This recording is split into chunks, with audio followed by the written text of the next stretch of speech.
નથી કર્યું એમ તો કહેતા જ નથી, કર્યું તો છે જ, પણ કે જૂનું છે. મિત્રો જૂનું નથી. હું આ 500 પાનાની ફાઇલ લઈને ફરું છું. આ તમામ કૌભાંડ 2022, 23, 24 નું જે મારી પાસે કાગળિયા છે.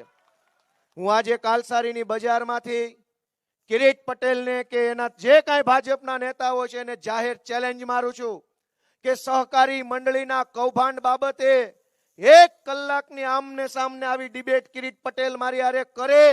એ ડિબેટમાં હું હારી જાઉં તો 19 તારીખ પહેલા મારા બિસ્તરા પોટલા લઈને અહીંથી વયો જઈશ. દોસ્તો, ખેડૂતોના લોહીના પૈસા કિરીટ પટેલ ખાઈ ગયો અને ઓડકારો નો ખાધો.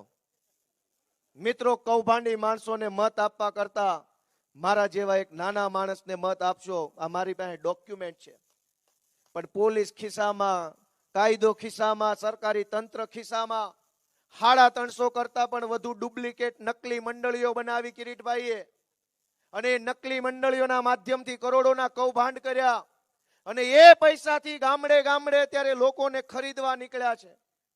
મિત્રો, હું તમને હાથ જોડવા આવ્યો છું કે ચૂંટણી તો પૂરી થઈ જશે, બધું પોતપોતાની રીતે થાળે પડી જશે, પણ કૌભાંડી માણસ જો ચૂંટણી જીતી જશે ને તો પછી તમારા મહેનતના પૈસા છે ને એ વધવા નહીં દે. દોસ્તો, હું તમને બીજી વિનંતી કરવા આવ્યો છું કે આ જુનાગઢ જિલ્લામાં અનેક એવા મજબૂત સક્ષમ નેતાઓ છે, અલગ અલગ જ્ઞાતિઓ છે.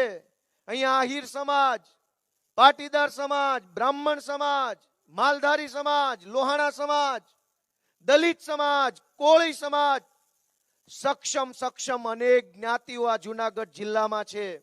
એ તમામ જ્ઞાતિની અંદર હારા આગેવાન પણ આ જિલ્લામાં છે.